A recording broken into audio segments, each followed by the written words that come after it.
আর মুসলমানকে দমন করতে হলে জঙ্গি সন্ত্রাসী বলে তার উপর আক্রমণ করতে হবে। এই যুবক, তুমি তোমার ইতিহাস জানো না। 17 বছরের যুবক ভারতের দিল্লিতে ইসলামের পতাকা উড্ডীন করেছে।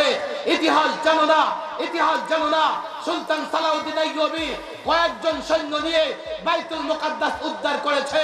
তারিক বিন জিয়াদ স্পেন শাসন করেছে। তুমি যুবককে তারা জাগ্রত হতে দেবে না। তুমি যুবককে তারা কোরআন থেকে দূরে রাখবে। আমি চ্যালেঞ্জ ছুড়ে দিয়ে বলে যাই, কোরআন পড়ো, ইসলাম পড়ো, ইসলাম জানো। আল্লাহর কসম, রব্বে কাবার কসম, তুমি সেই যুবক। আবার গোটা পৃথিবীর রাজত্ব তুমি দেবে, গোটা পৃথিবীর নেতৃত্ব দেবে। আমেরিকা বলো, ভারত বলো, রাশিয়া বলো, চীন বলো, তাদের ফর্মুলা তোমার কাছে টিকবে না।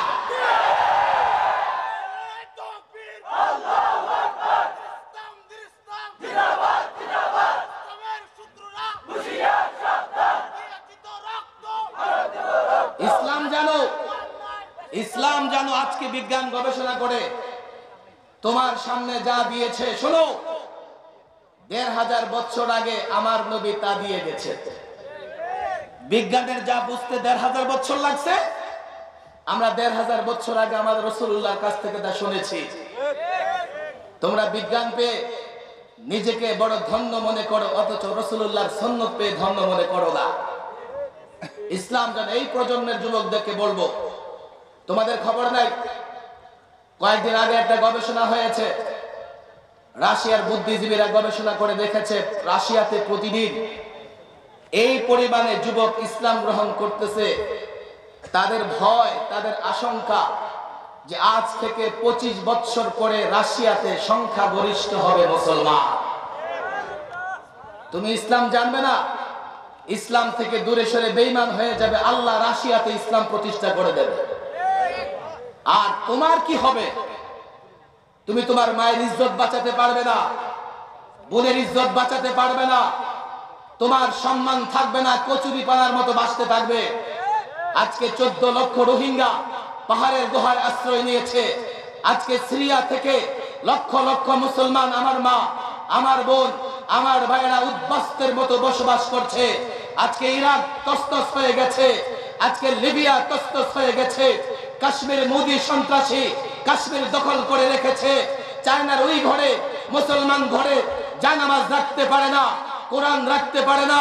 শোনো, শোনো, যতদিন তুমি নিজেকে মুসলমান দাবি করবে, কাজে হোক আর নামে হোক, কাফের তোমাকে ছাড়বে না, তোমার ইজ্জত রক্ষা হবে না, বোনের ইজ্জত বাঁচাতে পারবে না। এই মুসলমান যুবক ফর্মুলা দিয়ে যায়, ইজ্জতের সঙ্গে থাকতে চাও, মায়ের ইজ্জত, বোনের ইজ্জত রক্ষা করতে চাও, মসজিদ রক্ষা করতে চাও, মাদ্রাসা রক্ষা করতে চাও, এ যুবক ফর্মুলা একটাই, ইসলাম ধরো, ইসলাম জানো, কোরআন পড়ো, আর না হয় গোটা পৃথিবীতে তোমরা টিকতে পারবে না। তোমাদের নেতারা তোমাদেরকে বাঁচাতে পারবে না। এগুলো আগে থেকেই গোলামের জিনজিরে আবদ্ধ হয়ে আছে, টিকবে না। কাশ্মীর নিয়ে আগেও বলেছি, কাশ্মীরের নেতারা কাশ্মীরের জনগণকে রক্ষা করতে পারে নাই, পারবে না। ক্ষমতা লোভীরা জনগণের পক্ষে কাজ করতে পারে না। তোমাদের মধ্য থেকে স্বচ্ছ যুবক চাই, দেশপ্রেমিক যুবক চাই। প্রস্তুতি নাও এইভাবে, আগে কোরআন পড়ো, কোরআন জানো, আল্লাহ তোমাদের সামনে বিজয়ের পথ খুলে দেবে। কোরআন থেকে দূরে সরে গেলে বিজয় তোমরা পাবে না। এই এলাকার যুবকদেরকে আমি কাকুতি বিনতি করে বলে যাই, বয়স্কদেরও কোরআন শিক্ষার সুযোগ আছে, বেশি দিন লাগে না। 25 দিনের একটা কোর্স করলেই সকলের কোরআন পড়া শুদ্ধ হয়ে যাবে। কথা ঠিক না বেঠিক? কোরআন আগে পড়ো, শুদ্ধ করো। এই এলাকার মাদ্রাসার জিম্মাদারদেরকে আমি বলবো, আমি এমন অনেক দেখেছি, যুবকদের হাতে পায়ে ধরে ধরে কোরআনটা পড়ায় দিতে হবে। কোরআন পড়বে, এরপরে সে ধীরে ধীরে ইসলামিক বই পুস্তক পড়বে, তারপরে না ইসলাম জানবে। ইসলাম না জানলে তার কাছে তো ইসলাম টেরা মনে হবেই। আমরা উস্তাদদের মুখে শুনেছি, এক ছাত্র হাফেজ সাহেবের জন্য দুধ নিয়ে গেছে, হাফেজ সাহেব অন্ধ, কে বলে, হুজুর আপনার জন্য দুধ নিয়ে আসছি, খান। হাফেজ সাহেব কোনদিন দুধ খায় নাই, বলে দুধ কেমন? হুজুর সাদা। সাদা কেমন রে? বেচারা অন্ধ, সাদা দেখবে কোত্থেকে? তার কাছে তো সব সাদা কালো। সাদা হচ্ছে বকের মতো। যে ব্যক্তি দেখেই না বক দেখবে কোত্থেকে? হুজুর বক কেমন? ছাত্রকে জিজ্ঞেস করে বক কেমন রে? হুজুর এমন। হাফেজ সাহেব হাত বুলায় দেখে, বাপরে বাপ, এই দুধ আমার গলা দিয়ে যাবে না। যুবকদেরকে ইসলামের কথা বললে বলে কি হুজুর সম্ভব না, এই 5 ওয়াক্ত নামাজ গিয়ে পড়া মসজিদে। আরে শয়তান তোমারে ধোকা দেয়।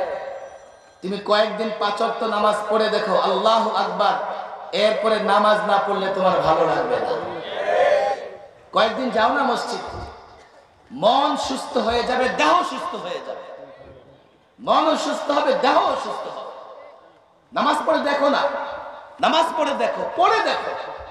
জীবনে অনেক কিছু করে দেখেছো, পড়ে দেখো, আল্লাহু আকবার।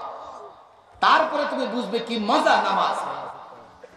দুনিয়ার পিছে দৌড়ে নিজে অনেক পেরেশানি, অনেক টেনশন ফিল করেছো। এবার আল্লাহর রহমত, আল্লাহর শান্তি অর্জন করো। মসজিদগুলোকে আবাদ করো। হাতে পায়ে ধরে বলে যাই, তোমাদের দুনিয়া তোমাদের পায়ের নিচে আসবে এটা মনে করো না। যে ইসলাম মানলে দুনিয়ার উন্নতি হয় না। এই জন্য গোটা পৃথিবীর রাজত্ব করেছে 4 জন, এর মধ্যে 2 জন মুমিন, 1 জন নবী আর 2 জন কাফের। আল্লাহ দেখিয়ে দিয়েছে কাফেরকেও দেই আমি, মুমিনকেও দেই। মুমিন যদি সম্পত্তি পেয়ে ঠিক মতো ব্যবহার করতে পারে, মুমিনকেও দেই। শুধু কাফেরকে দেয়।